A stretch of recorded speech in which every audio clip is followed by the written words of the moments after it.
A questão que eu coloco é que um desafio maior ainda do que pensar o futuro é o compromisso de analisar a realidade que nós estamos vivendo. Porque se nós não analisamos essa realidade, como é que nós vamos pensar no projeto futuro? Evidentemente, há várias possibilidades para pensar. Eu vou apresentar uma dessas possibilidades. E vou puxar efetivamente a análise para a questão geográfica, que é uma articulação do espaço. O Gonçalo mostrou uma fotografia paradigmática do Brasil, quando ele mostra aquele edifício com uma piscina em cada lado, do lado da favela do Paraisópolis, aquele é São Paulo, aquele é o bairro do Morumbi, aquele é a favela do Paraisópolis. E ela é paradigmática. É disso que essa fotografia, ela é a síntese do que é o Brasil, é a síntese da desigualdade. E é uma desigualdade que nós não vamos acabar, não é?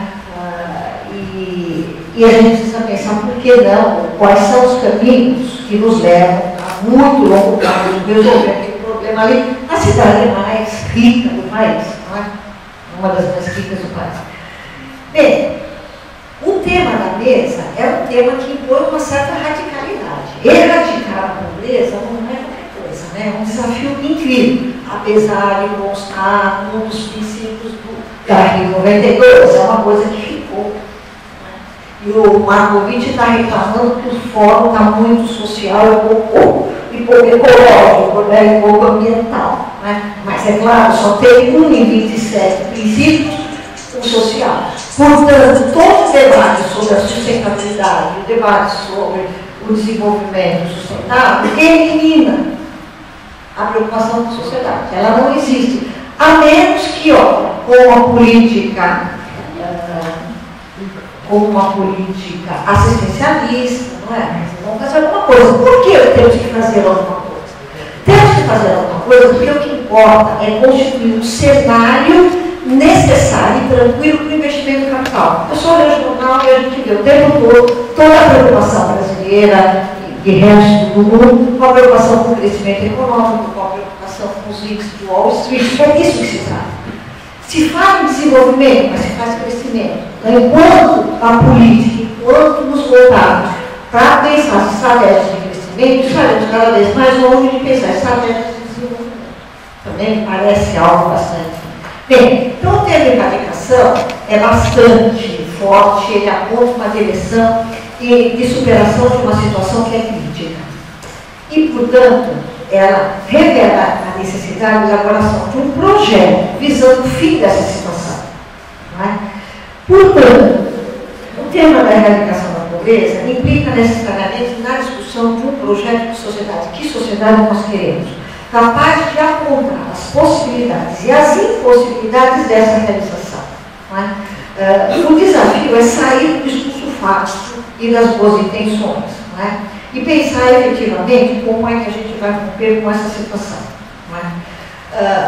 Para romper com essa situação, e no seio do foco, eu acho que uma questão tem que ficar bastante clara. O capitalismo tornou a natureza um recurso natural. Na condição de recurso natural, ele destruiu a natureza. Ele tornou a mercadoria. Nessa situação, ele destruiu a natureza por quê? Lucro rápido, primeiro, porque o objetivo é lucro. Segundo, porque o objetivo é o lucro rápido. Então, nessa dimensão, ele destrói a natureza. A rapidez do processo, associada à necessidade de expansão continuada, foi deteriorando cada vez mais. Poluiu rios, poluiu suas fontes de energia, o rio virou fonte de descarga de dejetos, destruiu montanhas para extração de materiais que produziu e depois destruiu montanhas para construir as grandes cidades, cortou despreocupadamente o relevo para construir as estradas, com condição de diminuir o tempo de circulação dos produtos, condição que impede a desvalorização do capital, encheu as ruas de carro, foi bem sintomático o exemplo do IPI. A redução do IPI no transporte individual, mas não a redução do IPI, ou muito baixo no transporte coletivo. O que nós temos? Um Estado, que ou ele é em relação à desigualdade, ou em relação à pobreza, e o contraste e a contradição, ele é assistencialista. E em relação ao capital, ele segura o capital para criar as políticas necessárias para o vista da produção da cidade, que é o meu lado da pesquisa, é exatamente a mesma coisa.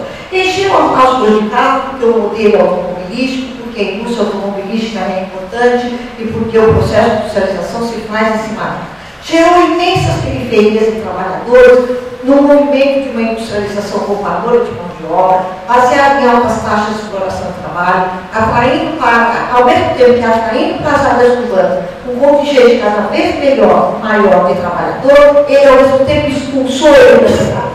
A constituição das periferias não urbanizadas, espoliadas do trabalho, onde a deterioração da vida não para de acontecer.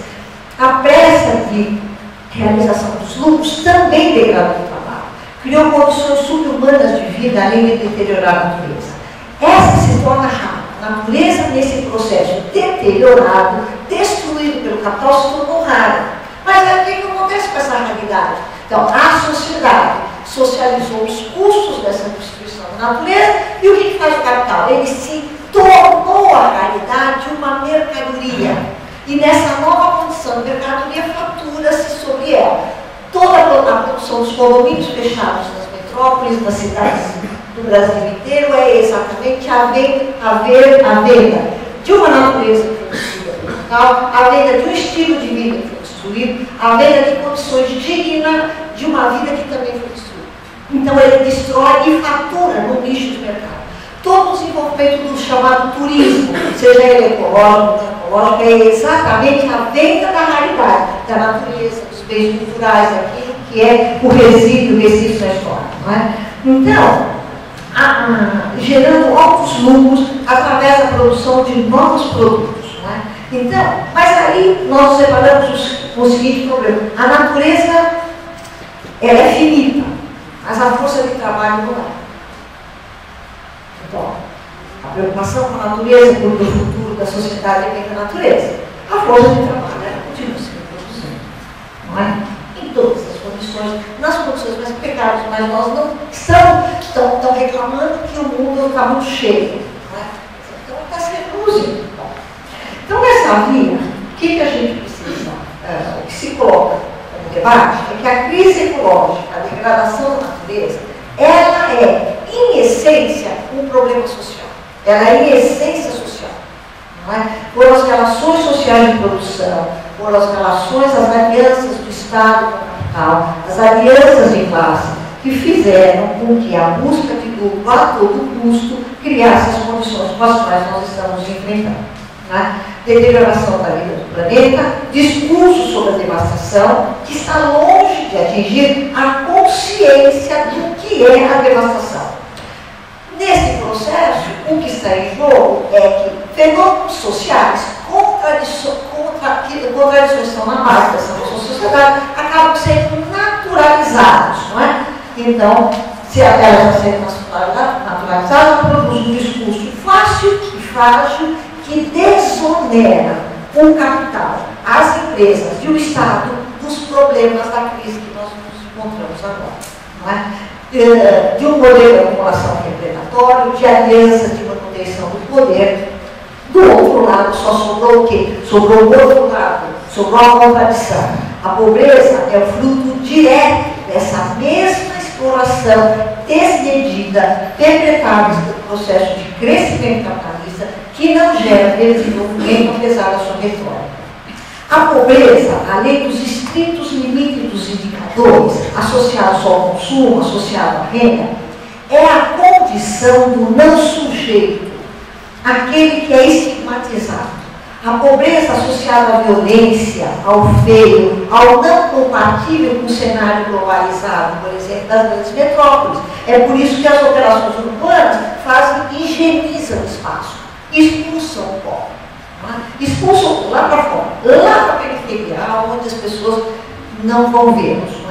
Então, a pobreza reduzida a indicadores esconde a situação onde o sujeito está destituído da sua condição humana. O sujeito cindido percebe os espaços em fragmentos. Ele vive a despossessão da sua humanidade. A análise apoiada em indicadores tira o foco do homem e da sociedade para o plano político como provedor, ao mesmo tempo que agem na direção de criar um ambiente propício ao crescimento. Não é à toa que o sentido da governança sai do Banco Mundial para criar o cenário favorável ao desenvolvimento produtivo, as mudanças produtivas. Não é à toa que hoje que se está, a ONU coloca de novo em debate a economia do verde. Ela é compatível com a ideia de governança. Não é? E a esquerda assume tanto o debate da economia verde quanto o debate da governança como um debate transformador da sociedade, sem perceber que o centro desse debate é a construção de um cenário propício ao investimento, porque hoje nós estamos vivendo um momento em que a hegemonia do capital industrial cede espaço para a hegemonia do capital financeiro. E o capital financeiro, para se reproduzir, precisa desse outro cenário, e precisa do espaço. Ele se reproduz hoje através do espaço. Não vai dar tempo de eu dizer, mas pelo menos dá tempo de enunciar. Então, essa análise que tira o foco do real problema produz um discurso de que é possível, em 16 anos, né, erradicar a pobreza. Porque erradicar a pobreza é tirar as pessoas da fome. Né? Quer dizer, tirar a fome. Não quero dizer que eu sou contra isso, não quero dizer que eu sou contra que se cresça e que se façam essas políticas. O que eu estou querendo dizer que é preciso analisar o sentido dessas políticas. Porque esses 36 milhões que saíram da pobreza, uma parte deles ganha R$192 por mês. Só 192 no Nordeste. Não é? Aumentou de 126 para 192 a média de salário no Nordeste. Então aumentou. Nós podemos colocar os números onde a gente quiser, que eles são grandes, porque a população... Mas, bom, mas isso é uma política assistencialista. O que vai acontecer se acabar a Bolsa Família, a Bolsa isso? O que acontece? Não é? O que está acontecendo é que se reproduz continuamente as condições da não humanidade. O que se galga nesse processo de abertura democrática brasileira é tirar essa população da fome. Mas não quer dizer que ela ganhe muita coisa ali fora. Então, a ação do Estado controla, normatiza a sociedade, define a infraestrutura para o crescimento. Né? Nessa sociedade do lucro, todo cidadão é entendido como potencialmente consumidor. Ele é o consumidor. E nessa condição, o projeto dessa nossa sociedade é ascender a qualidade de vida. Essa qualidade de vida é um novo status. E a cidadania aparece como uma condição de consumidor. O que é qualidade de vida? Qualidade de vida é uma expressão vazia, produto de um discurso ideológico que desloca a questão central. Uma melhor qualidade de vida pressupõe uma vida organizada e baseada num modelo manipulado em torno do bem-estar, que cria a satisfação do indivíduo envolto no mundo do consumo sob a forma de usuário de bem de consumo. Né? É isso que se tem galgado hoje na cidadania. A ideia, toda a ideia que se sai do direito à cidade esbarra nessa questão. O direito não é um direito à cidade, o direito ao acesso à moradia, ao acesso ao serviço. O direito à cidade não é nada disso. É muito mais que isso, que a cidade é um produto civilizatório. A cidade é a possibilidade da realização humana, é a possibilidade da criação. A cidade é muito mais do que congestionamento, é muito mais do que acesso a serviços. Não é? E esse cidadão ele é dominado e orientado pela mídia, reduzido ao âmbito do econômico, reduzido à ideia de cidadão que consome. Não é à toa que eu li uma faixa que sintetiza também paradigmático o que eu quero dizer. No Dia dos Namorados de um ano, aí em São Paulo aparecia a seguinte faixa: quem é uma compra? É exatamente isso. Quer dizer, ninguém está colocando em debate essa sociedade que produz cada vez mais produtos para o consumo, e ao produzir o lixo que o Gonçalo usou, ao produzir, ela criou uma efetividade dos produtos. Hoje em dia, o computador, uma impressora, um televisor, com certeza, exagerando, um liquidificador dura 15 dias, o meu já durou 15 dias, que a gente vai comprando. Então, é este mundo do consumo que gera o lixo, que os pobres não têm acesso a esse bem.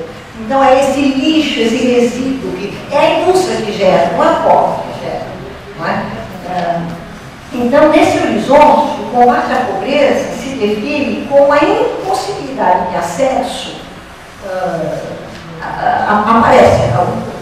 o combate à pobreza, ele apareceria como a possibilidade de comer, beber, dormir. Mas o comer, beber e dormir é a condição inicial natural da vida.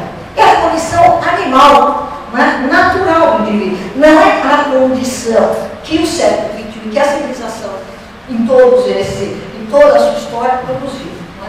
Então, a erradicação da pobreza e o que dela deriva, a fome, a educação, a destituição da dignidade, não se realiza sem um projeto de sociedade.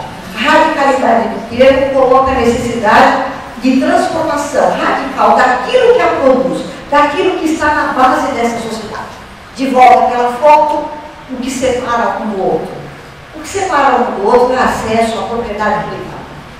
Propriedade privada como direito. Propriedade privada que aparece como direito de cidadania com as revoluções burguesas do século XVIII, do século XIX.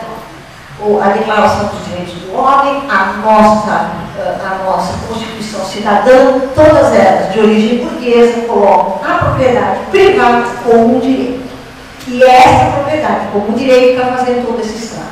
Não é? Então, enquanto a gente não questionar o papel da propriedade privada, da riqueza, do solo, sobre a forma da cidade, que é o que me interessa, a gente não vai avançar muito. Não é? Nós vivemos uma sociedade produtora de mercadorias e que coloca todo mundo na condição de consumidores, aí o acesso aos bens passa a ser absolutamente secário. Então, no capitalismo, o pressuposto dele é a desigualdade, a concentração da riqueza, que se materializa através da existência do direito à propriedade privada. Uma desigualdade que só se repõe cada vez mais em outras questões. Por exemplo, há hoje no país uma nova relação entre o Estado e o espaço, entre o Estado e as políticas, a construção de políticas que são políticas espaciais. Não é? Então, o que são políticas espaciais? As políticas do eixo de desenvolvimento do Fernando Henrique Cardoso, a transposição do São Francisco,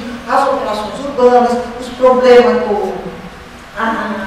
as renovações dos portos, são políticas espaciais. Não é só? E todas essas políticas fazem o quê? Repõem constantemente a desigualdade. Todas elas produzem valorização das áreas. E ao produzir essa valorização, a primeira coisa que ela faz é expulsar aquela população não compatível com as áreas de valorização. A ideia do não compatível aparece no E arriba das operações urbanas. População não compatível é aquela que não é consumidor, é aquela que não pode consumir espaço, é aquela que não tem dinheiro a isso, que não tem dinheiro e, portanto, não tem acesso. A função econômica que se impõe sobre a habitat e sobre todos os lugares e momentos da vida cotidiana na cidade, projeta um espaço homogêneo, projeta um espaço geométrico, projeta uma não identidade. A identidade hoje do indivíduo na nossa sociedade deixa de ser uma identidade constituída através de relações sociais para ser constituída através de uma abstração, o mundo da mercadoria. Que nos torna todo voyeurs. Né? O BBB é a expressão mais rica desta nossa nova situação. E a Rede Globo vai ditar os termos através dos quais nós devemos pensar e que lugares da cidade nós vamos consumir. Não é? Então, numa sociedade de consumo, a condição de cidadania só pode se realizar tendo como conteúdo a realização do indivíduo enquanto consumidor. Não é? É assim que os direitos vão se transformando com muita facilidade em acesso ao mercado, acesso a bens, e a educação, que deveria ser uma educação de formação do indivíduo, passa a ser proposta como uma educação ambiental. Não é? Então, o movimento social de base, no sentido inverso, repõe o conflito violento na cidade, que escancara a contradição entre uma cidade que deve ser feita para a vida, deve ser produzida visando a realização da vida urbana, realiza o contrário, realiza a negação da vida. Não é? A cidade é violenta, a cidade constrói um discurso da violência, a cidade está parada em função do trânsito, as pessoas, o deslocamento na cidade é hoje cada vez maior. O IBGE em 2010 estava dando o censo no mínimo 1 hora de deslocamento, se for a média nacional. Em São Paulo, facilmente os deslocamentos casa-trabalho duram 3 horas. Multiplicado por 2, 6 horas. Se não tiver chuva, quer dizer, então, uma parte da vida cotidiana se deteriora com essa cidade que se produz sob a égide do automóvel. Então, o cidadão, esse cidadão, ele está privado de direitos, não é? E as relações sociais são sempre uma condição subalterna. Ele é sempre um reprodutor mecânico. Ele é o pobre em sua situação de injustiça, de carência e de privação. Não é? A vida se fecha cada vez na vida privada, nas simulações da vida social, através da cultura, através do esporte. Né? Nós estamos vivendo um agravamento da crise urbana. A cidade é o lugar do conflito. Né? E a segregação que aparece com a deterioração da vida é aquela que marca e que sintetiza a cidade hoje. E as alianças entre os setores políticos e o capital privado, através das operações urbanas, como eu falei com vocês, para vocês é um bom exemplo do modo pelo qual o Estado atua. Né? Então nós estamos diante da precariedade. E é interessante que ninguém está falando de narcotráfico. É como se o narcotráfico, tanto quanto a miséria, pudesse ser jogado debaixo do tapete. Né? Bem, se é possível pensar num projeto, só para completar, se é possível pensar num projeto de sociedade, né, ele deve ser feito com a participação dos interessados. Não é o convite, não é a democracia participativa, não é a governança. É ouvir os movimentos sociais, que são profundamente descriminalizados nesse país. É necessário pensar numa nova humanidade para além dessas contradições do capital, né? Fundada num projeto que atue além das soluções de urgência, com realização do tempo histórico, emergindo das próprias contradições, apontando a construção de um novo humanismo, que significa afirmar que o homem é o ponto de partida do pensamento e da ação. Portanto, ele coloca diante da necessidade da realização e emancipação do homem, pela abolição das suas condições de exploração, de opressão, portanto, diante